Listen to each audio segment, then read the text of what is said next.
Geraldo Gomes, bom dia. Hoje é dia 19 de outubro de 2023. A pergunta é, se acabar com o carbono da atmosfera, como é que fica? Leandro, bom dia, Leandro. Que pergunta interessante essa que você me fez, viu, Leandro? A gente vê por aí uma série de pessoas falando que o CO2 da atmosfera está crescendo, né? E que é uma preocupação, mudanças climáticas e tal e coisa. Não existe nada mais equivocado do que isso, essa preocupação.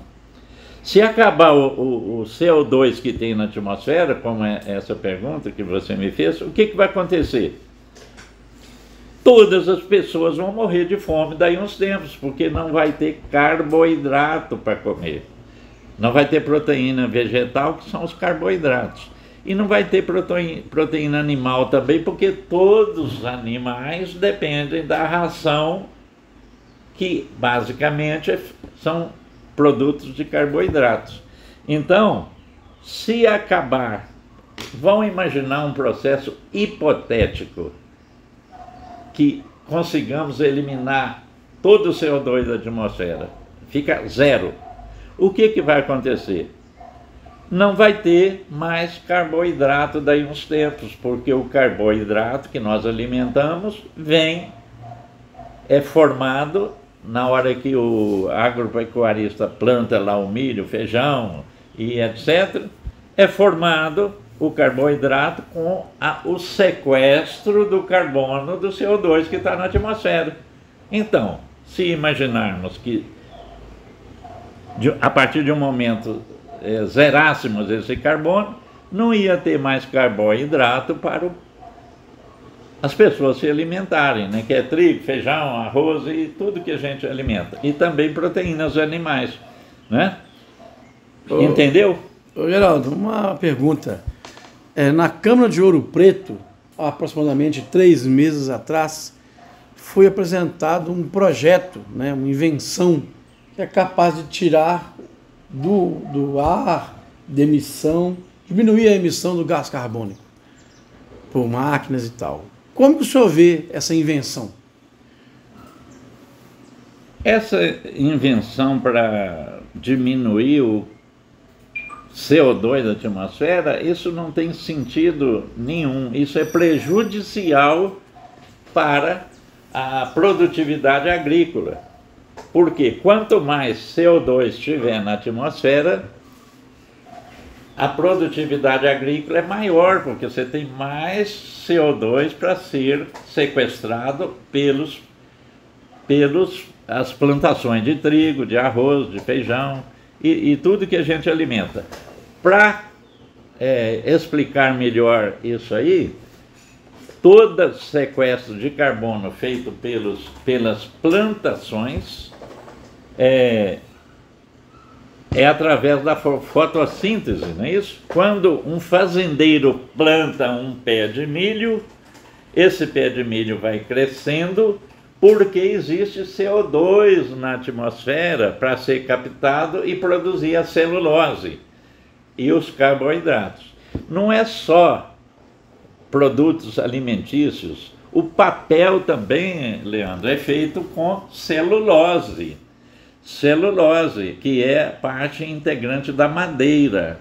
Celulose é C6H10O5. O carbono da celulose, que está no papel que você está escrevendo uma pergunta aí para mim, essa celulose contém o carbono que estava na atmosfera, que foi sequestrado e formou a celulose na estrutura da madeira. Entendido? Entendido. Agora é um pouco complexa a questão, porque a gente vê muita propagação na mídia que o gás carbônico é o vilão do aquecimento global. Como que o senhor vê essa afirmação? Isso é uma teoria do globalismo. São os esquerdistas internacionais que não querem deixar o Brasil crescer, né? Porque o Brasil é uma potência agropecuária, né? Hoje nós só usamos para a nossa agropecuária 16% do nosso território utilizável, e os países que já estão usando lá na Europa, por exemplo, 40% da sua extensão rural, não querem que o Brasil aumente o nosso número de fazendas, que cresçamos nossas fazendas.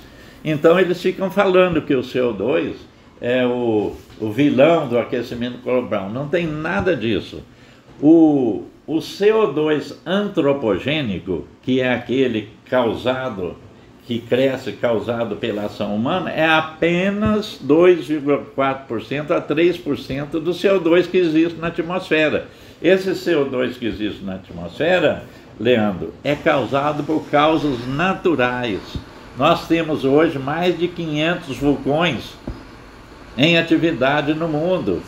E também esse CO2 é causado pelo albedo. Quando o raio solar bate na água do mar, por exemplo, ele aquece a água do mar e libera vários gases, inclusive o CO2. E nos pântanos tem a questão também do metano, né?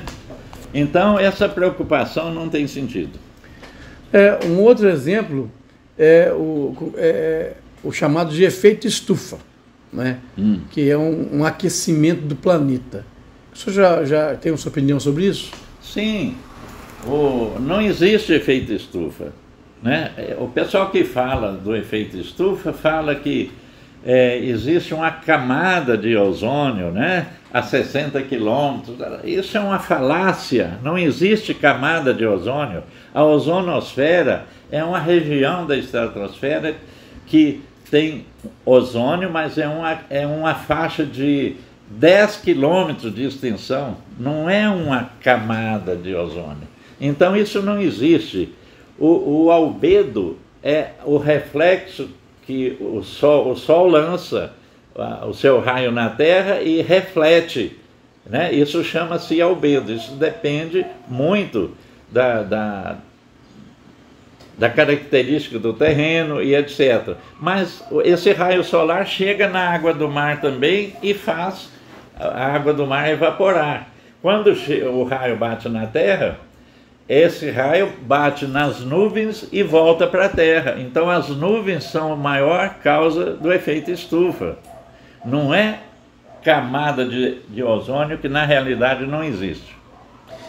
As informações que são passadas, né, como o senhor está dizendo, que são sem evidências científicas, por que o senhor avalia como que elas continuam sendo vinculadas?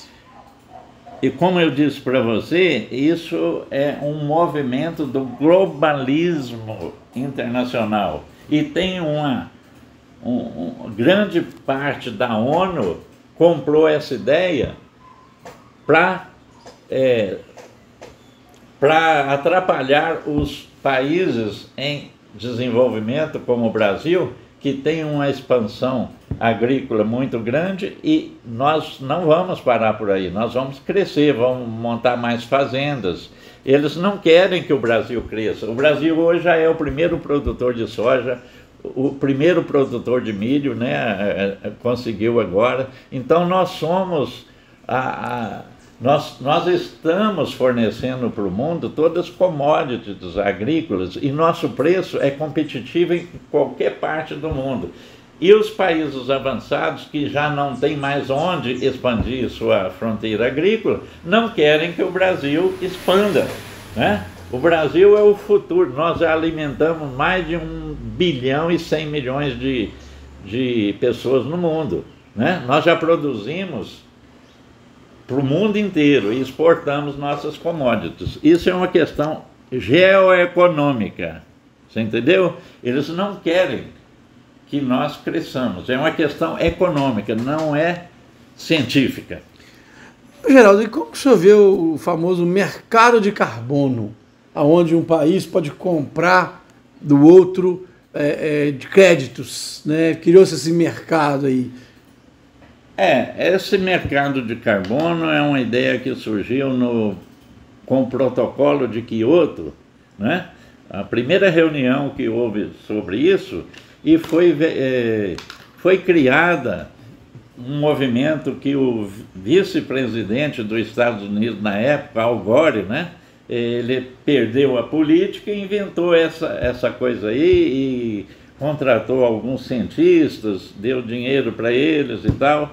E mercado de carbono funciona da seguinte forma: alguém planta uma floresta de eucalipto, por exemplo, esse eucalipto vai sequestrar o carbono que está na atmosfera. Um carbono que foi randomizado, por exemplo, de indústrias lá de outro país. E aquela indústria do outro país pode pagar para quem plantou eucalipto, porque ele sequestrou o carbono que aquela chaminé daquele empresário jogou na atmosfera.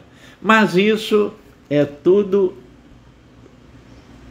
desculpa para dizer que o carbono na atmosfera é prejudicial. Não é da maneira que eu vejo. O carbono da atmosfera é vantajoso.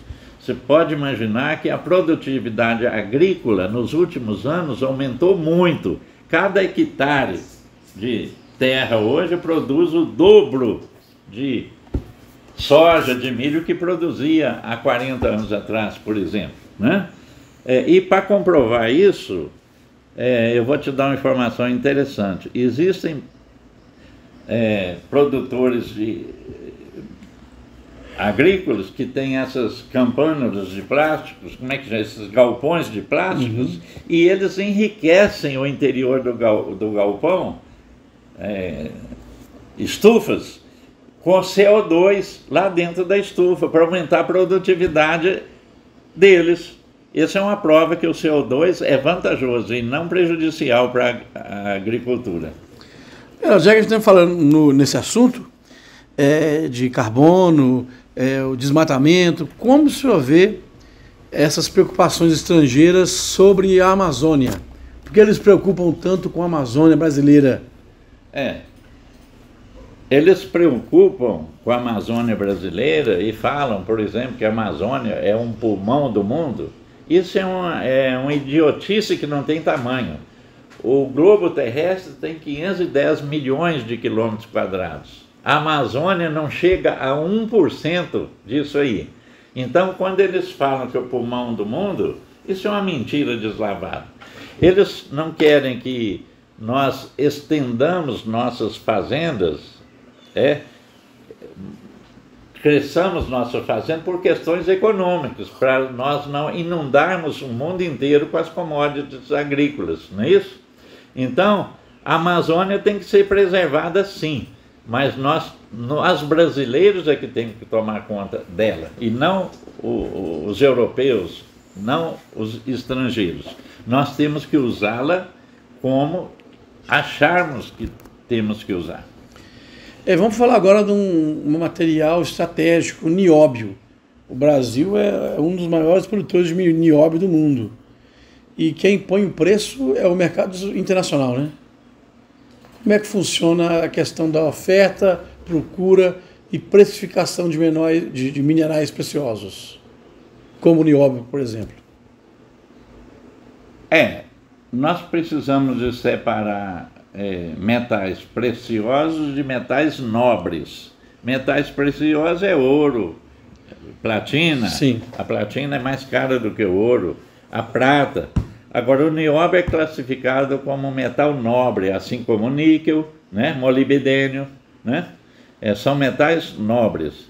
Na realidade, todos os metais nobres, a precificação disso aí é feita pela Bolsa de Londres, né? Em Londres que tem a bolsa que comanda essa precificação dos metais nobres. O níquel hoje, por exemplo, vale $25 mil a tonelada, tá? De forma que o preço varia a cada dia de acordo com a oferta e procura a nível mundial, né?